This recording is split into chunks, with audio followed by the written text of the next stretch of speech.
Kasus pembunuhan tragis mengguncang warga perumahan Puri Anggrek, Kota Serang. Seorang suami bernama Wadison Pasaribu tega menghabisi nyawa istrinya, Petri Sihombing, demi menjalin hubungan dengan selingkuhannya berinisial R yang diketahui bernama Rani, warga Bayah, Kabupaten Lebak. Ini dia kisah selengkapnya.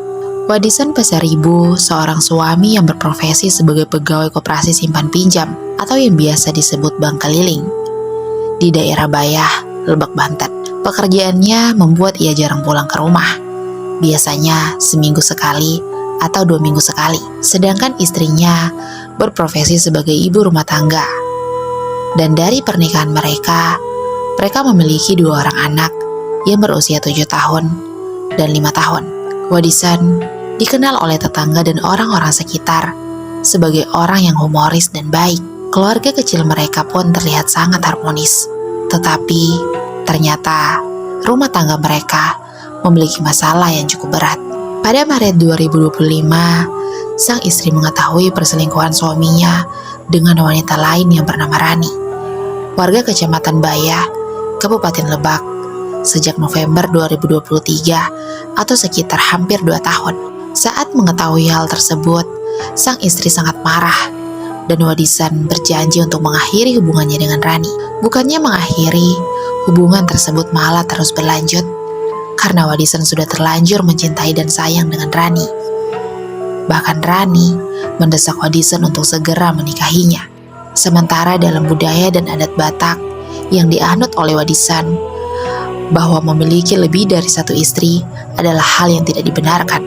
Namun, di satu sisi ia tidak mau menceraikan istrinya.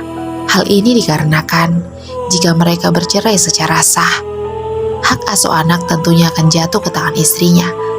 Karena dia terbukti telah berselingkuh, sehingga pengadilan melihat dia sebagai orang tua yang layak untuk menerima hak asuh tersebut. Sementara Wadison sangat berat jika harus kehilangan hak asuh anak-anaknya. Sehingga dari sinilah terbesit ide yang sangat jahat untuk menghabisi sang istri.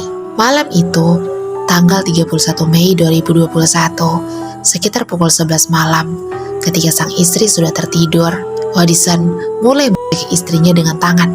Dan saat itu pula, istrinya pun terbangun, mencoba untuk melawan, tetapi Wadison malah membekap wajah istrinya dengan kelambu, menjerat leher istrinya dengan tali tambang yang sudah terpasang di kelambu sampai istrinya tewas.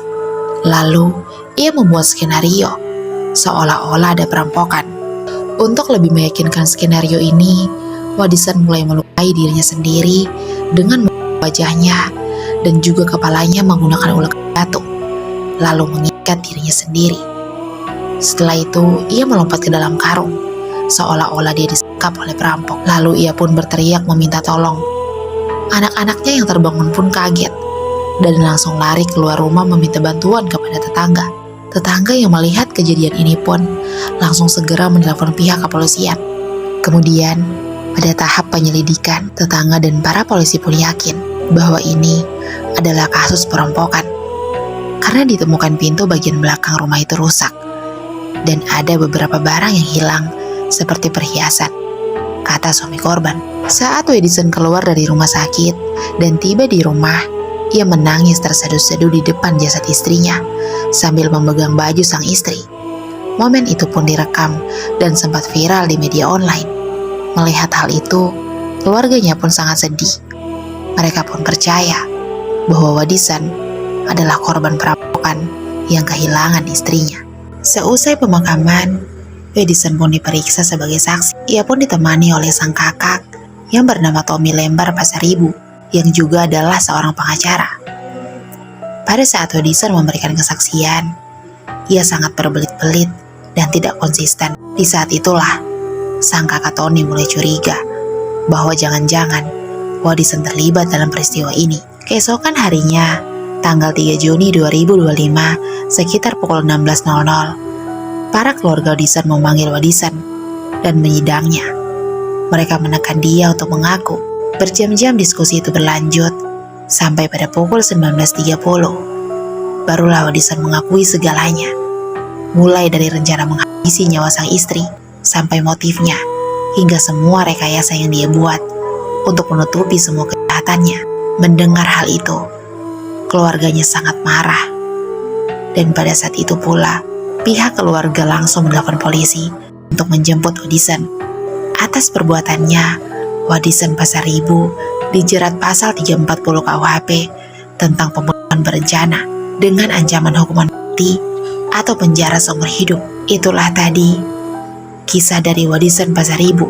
Semoga kasus seperti ini tidak terulang lagi dan menjadi pelajaran untuk kita semua.